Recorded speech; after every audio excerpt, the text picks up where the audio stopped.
Bonsoir et bienvenue à tous sur Moselle TV. Nous sommes le jeudi 7 juillet, voici les titres du jour. Aujourd'hui, le nouveau gouvernement d'Emmanuel Macron s'est penché sur diverses mesures. Pouvoir d'achat, retraite, nous vous avons demandé quelles sont celles que vous attendez rapidement. L'inflation justement se ressent aussi sur les fournitures scolaires. Les prix des classeurs, cahiers et autres pochettes vont augmenter nettement à la rentrée. Explication dans quelques minutes. Malgré la fête du cinéma qui s'est terminée hier, la fréquentation est toujours en berne dans les salles obscures. Entre les plateformes de streaming et la crise sanitaire, nous tenterons de démêler le pourquoi du comment. La météo, une très belle journée vous attend demain pour le premier jour des vacances scolaires. Les températures seront comprises entre 9 et 11 degrés en matinée et monteront jusqu'à 27 l'après-midi. Et puis l'invité du jour est Jean-Marie Mison, sénateur de la Moselle, mais également président de l'association des maires ruraux de la Moselle. Bonsoir. Bonsoir. Nous reviendrons sur les préoccupations des maires ruraux du département, mais tout de suite développons les titres du jour.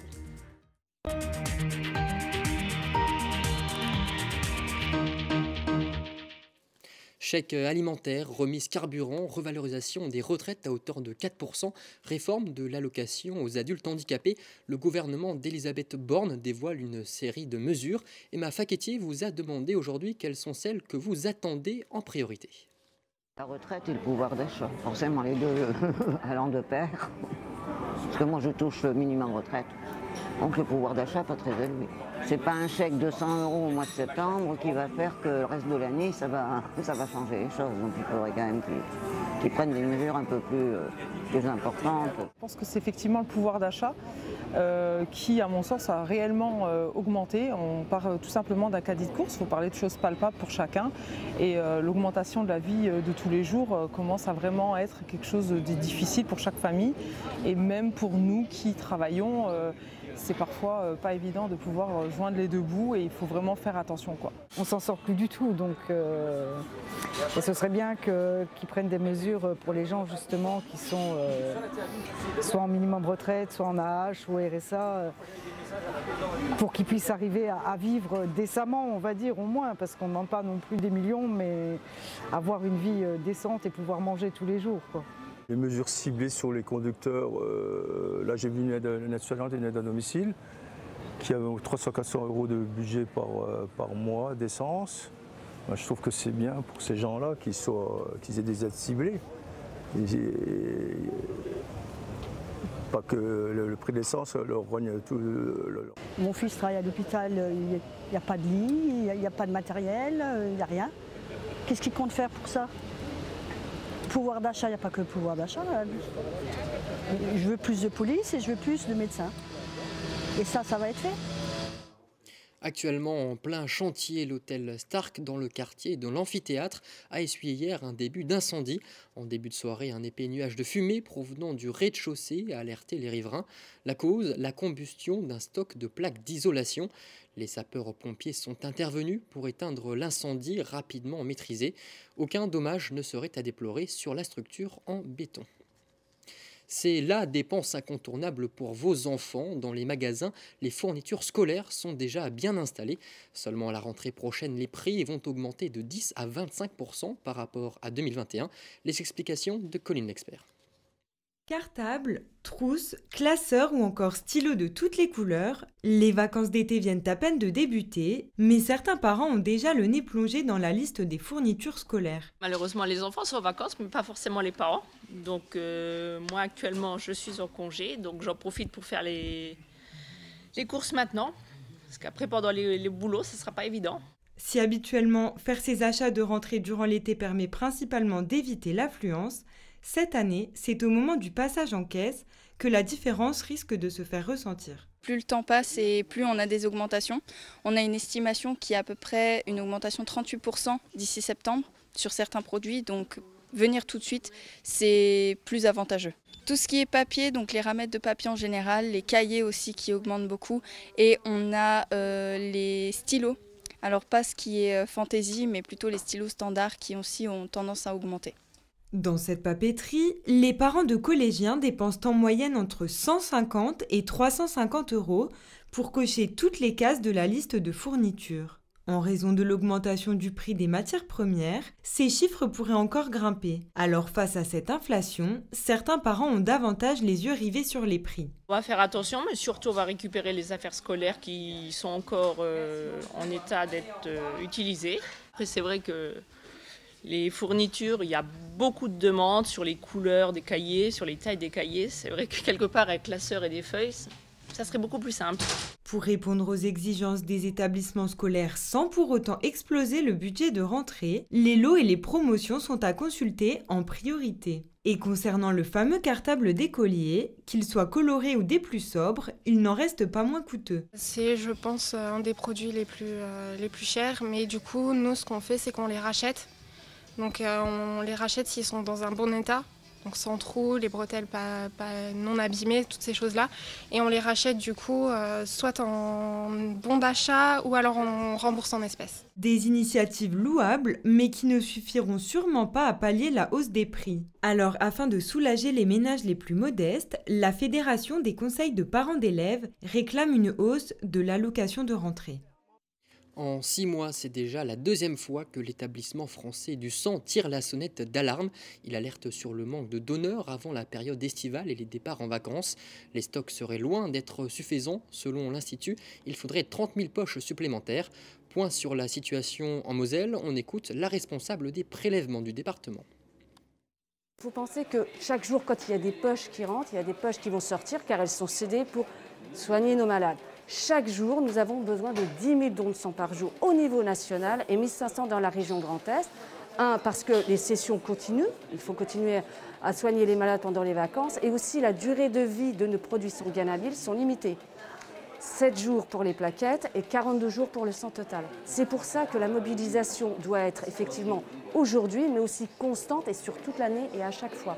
Venir et revenir, en sachant qu'un homme peut donner 4 fois dans l'année, espacé de 8 semaines, et 6 fois dans l'année, espacé de 8 semaines, et une femme 4 fois dans l'année. C'est vraiment important de, oui, aujourd'hui c'est un appel d'urgence, mais il faudra aussi revenir. Au niveau des collectes mobiles, nous sommes à 90% de la fréquentation, donc il y a encore une mobilisation à réaliser. À savoir qu'à ce jour, nous sommes à 96 000. C'est pour ça que nous demandons aux donneurs de se mobiliser encore fortement pour pouvoir passer tranquillement cette période estivale.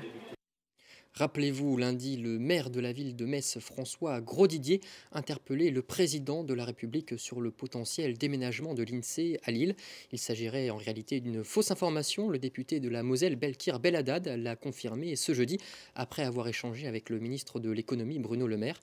Les agents de l'INSEE devraient donc bien occuper prochainement les locaux de l'ancienne gare en travaux depuis 2017, place du Roi-Georges à Metz.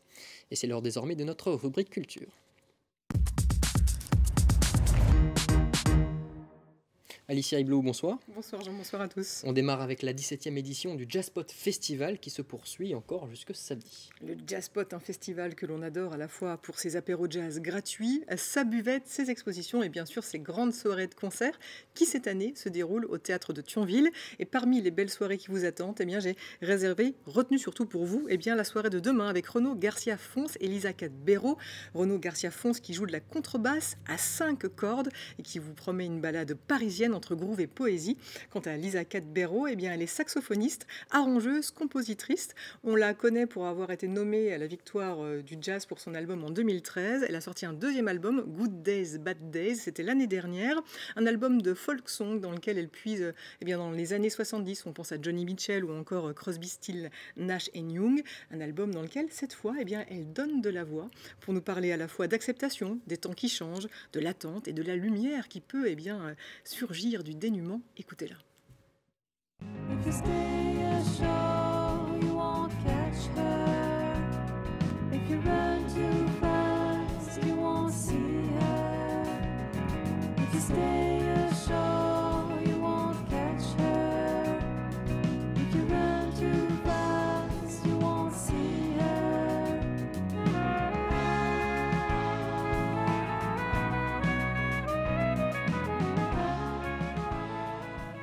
Voilà, Lisa Cadbero que vous pourrez écouter demain sur la scène du théâtre de Thionville dans le cadre du Jazzpot Festival qui lui se poursuit jusqu'au 9 juillet. Autre événement qui se poursuit, lui aussi, les estivales de Romba, dont on pourra profiter jusqu'au 21 août. Voilà, au programme des animations gratuites qui vont se dérouler place de l'Hôtel de Ville à Romba. On va pouvoir danser au son de l'orchestre, s'émerveiller, avoir des étoiles plein les yeux en découvrant des spectacles d'art de rue, tout en dégustant quelques grillades et pâtisseries. Parmi les artistes qui ont retenu mon attention, eh bien, j'ai été attirée par le collectif Merci la Rattrape, qui est spécialisé dans la jonglerie burlesque. Sur scène, on va retrouver deux amis qui vont s'affronter avec des balles, avec des massues. Ils vont relever des défis un peu fous, comme vous allez le découvrir tout de suite.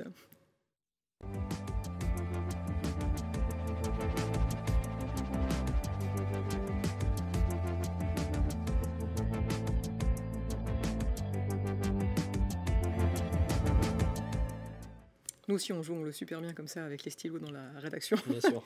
Ce spectacle, eh bien, ça se joue. Il s'appelle Ça se joue. Ça joue d'ailleurs. Ça sera par le collectif Merci la Rattrape. C'est donc à découvrir le 15 juillet, place de l'Hôtel de Ville à Romba, dans le cadre des estivales dont on va pouvoir profiter tout l'été. C'est gratuit. C'est gratuit. Terminons cette chronique avec MB14 qui se produira au Centre socio-culturel de Sarrebourg. MB14 de son vrai nom, Mohamed Belkir, qui est auteur, compositeur, interprète, rappeur, beatboxer.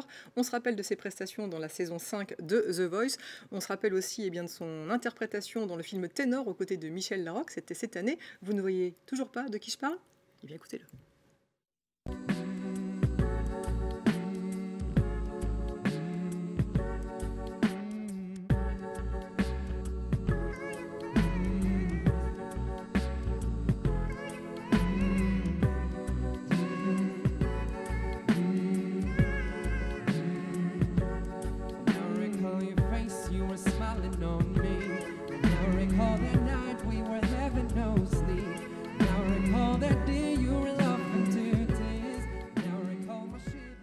Voilà, tous les sons que vous entendez, que vous avez entendus, batterie, basse, les chœurs, etc., eh bien c'est MB14 qui fait ça en faisant du beatboxing. C'est assez épatant. Il sera sur la scène du Centre socio-culturel de Sarrebourg. Ça sera vendredi 8 juillet à 20h30. Et notez qu'en première partie, ou en deuxième partie, je ne sais plus, en tout cas ça sera sur la scène à ses côtés, on pourra écouter le concert de Simmer, un trio de jazz rap originaire de Strasbourg. Merci infiniment, Alicia. Alors, la boîte à malice fait une petite pause pendant l'été. La question 1 million, quand sera-t-elle de retour ?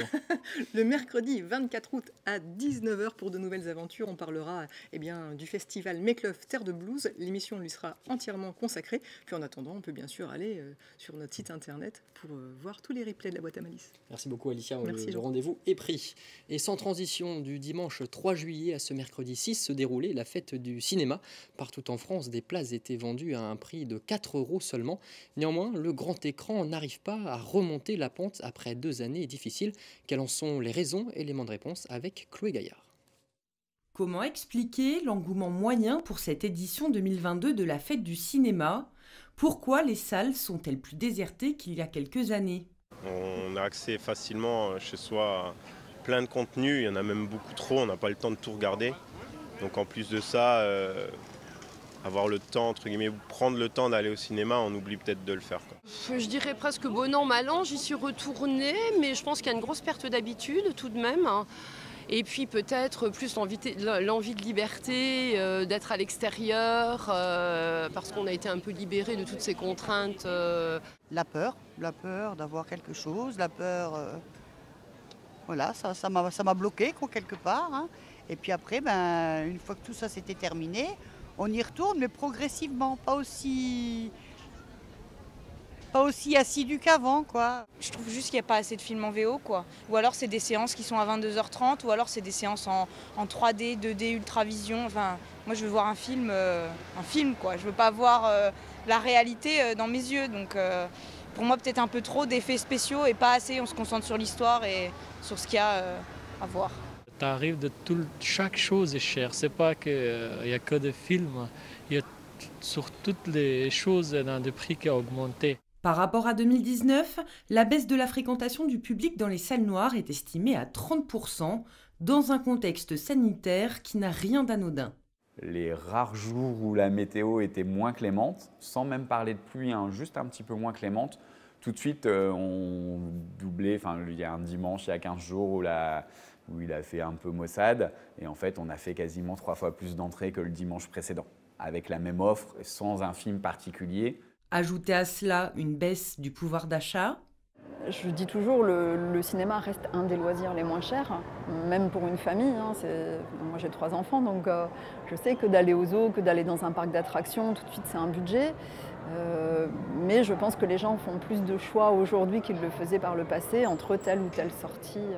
Dans les salles art et essai, la reprise a été meilleure que dans les multiplex dès février, mais les blockbusters de l'été leur font désormais de l'ombre. Les gens prenaient des risques. Et aujourd'hui, je pense que c'est plus facile de faire quelque chose pour faire de l'argent vite que de se casser les méninges. Chacun a ses raisons de jouer aux déserteurs, sans compter de nouvelles habitudes de consommation avec les plateformes de streaming. Et tout de suite, retrouvons l'invité du jour.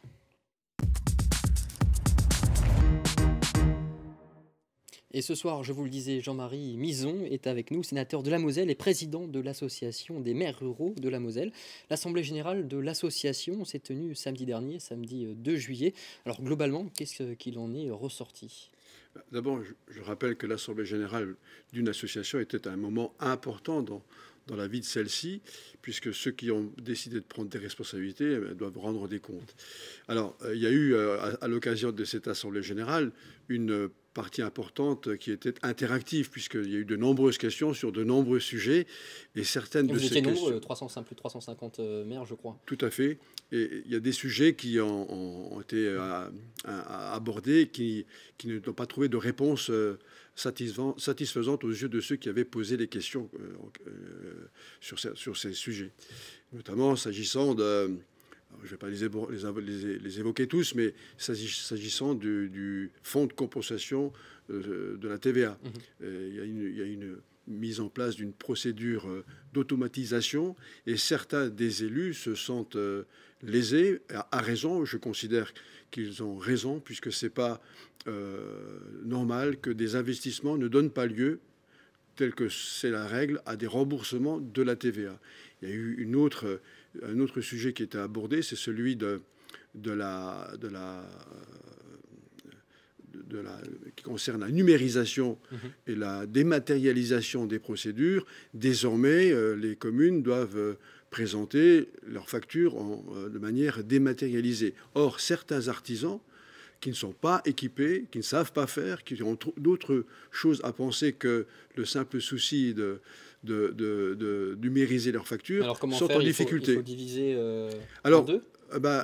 Ce que font certains maires, c'est qu'ils vont avec eux dans un relais France Service pour les initier, pour les aider à maîtriser cette nouvelle technique, mais ça fait perdre du temps à beaucoup. Et les maires considèrent que tout cela est un peu trop brutal, que les choses auraient pu se faire de manière plus lissée. Et c'est pour ça que s'installe une incompréhension entre l'administration fiscale et un certain nombre de maires qui considèrent que ce n'est pas aux entreprises de payer les pots cassés face à une précipitation vers la numérisation. Alors vous avez saisi également pendant cette assemblée générale chaque maire sur la question de la fin de l'artificialisation des sols. Est-ce que l'environnement doit-il être finalement la priorité de tous les mandats de chaque maire ? Il est la priorité des maires depuis très longtemps. Seulement aujourd'hui, on entre dans une ère nouvelle avec ce fameux zéro artificialisation nette qui responsabilise chacun et qui oblige chacun à aller vers davantage de sobriété. Même si, il est vrai, ça fait bientôt 20 ans que les maires sont sur cette trajectoire. Mais aujourd'hui, les choses seront plus formalisées et obligeront les maires à consommer dans les 10 ans qui viennent 2 fois moins d'espace qu'ils n'en ont consommé dans les 10 ans échus, pour aller progressivement, d'ici 2050, vers ce qu'on appelle le zéro artificialisation nette. En 2050, si rien ne change d'ici là, il faudra que lorsqu'on urbanise un art qui ne l'était pas, il faudra renaturer un autre art. Donc pour l'instant, on est dans les clous ? Pour l'instant, oui, on est au début, même si ça a commencé, mais ce n'était pas aussi bien formalisé. Mais on est encore au début, mais ça va aller très vite et ça va demander des efforts conséquents. Il faut repenser la manière de développer sa commune. Il faut reconstruire la ville sur la ville. C'est vite dit, c'est même séduisant, parce que tout le monde partage les objectifs généraux de lutte contre le réchauffement, de protection de la biodiversité. Tout le monde est d'accord. Seulement quand on rentre dans la phase concrète, on s'aperçoit que ce n'est pas si simple.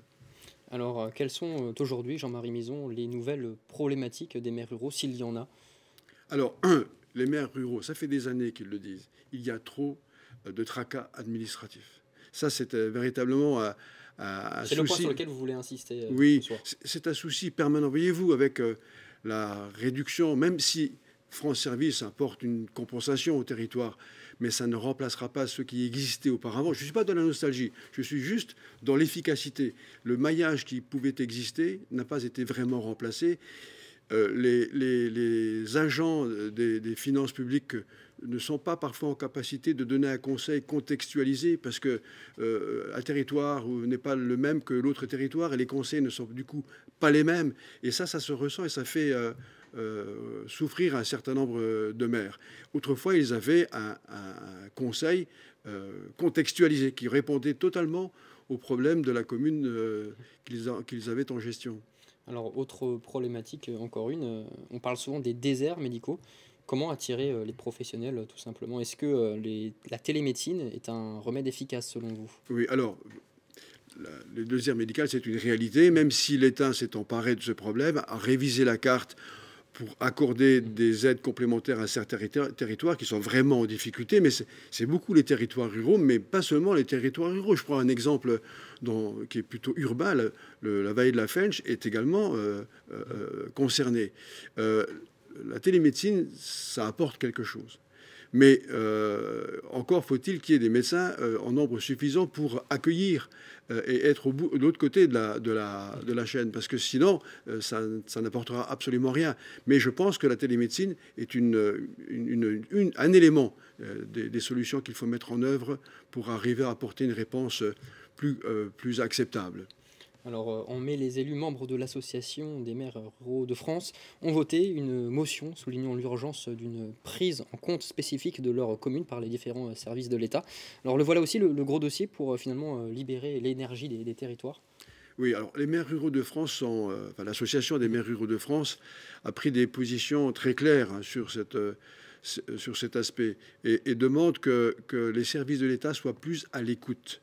Vous savez, l'une des raisons qui font que les maires vivent parfois dans l'angoisse, c'est cette absence de dialogue qu'il y a avec certains services de l'État. Autant les maires ont des relations parfois soutenues avec leur sous-préfet ou avec le préfet, autant avec d'autres administrations, c'est plus compliqué. Ils ont le sentiment d'être seuls, délaissés, oubliés, et d'être des élus qui ne compteraient pas aux yeux de l'État. Finalement, c'est la communication qui pêche. C'est la communication et les moyens qu'on met ensuite au-delà de la communication pour régler leurs problèmes. Alors, je ne dis pas que l'État ne fait rien, loin s'en faut, mais c'est encore nettement insuffisant. Alors, pour terminer, globalement, est-ce qu'aujourd'hui, nous devons avoir un regard différent sur la ruralité? Je suis convaincu, et je le suis depuis très longtemps, que la ruralité est une chance pour notre pays. Il faut absolument l'aider pour qu'elle se développe dans les mêmes conditions que celles qu'ont connues certains autres territoires, je pense en particulier aux métropoles. C'est une question d'équité. Il y a un certain nombre de mesures à prendre, notamment s'agissant des aides, ce qu'on appelle la dotation globale de fonctionnement, pour aller vers plus de justice et qu'il y ait une meilleure répartition entre les territoires, de manière que chacun de ces territoires qui constituent la France soit traité de manière équivalente. Aujourd'hui, il y a des écarts parfois assez conséquents. Merci infiniment, Jean-Marie Mison, d'avoir été avec nous ce soir dans Moselle Info. Merci à vous. Nous terminons comme chaque soir avec l'image du jour. Ce jeudi se déroulait la 6e étape du Tour de France avec une arrivée à Longwy. C'est la 35e fois que la cité des Émaux accueille la Grande Boucle, la 7e en tant que ville arrivée. Le dernier souvenir du Tour de France daté de 2017. Et c'est le favori Pogacar qui s'est imposé à Longwy devant l'Australien Michael Matthews et le Français David Gaudu. C'est sur cette image que se termine Moselle Info. Tout de suite, retrouvez la météo avec Ronéane, suivi du Mont Graoli à moi. Je vous souhaite une excellente soirée sur Moselle TV. À demain.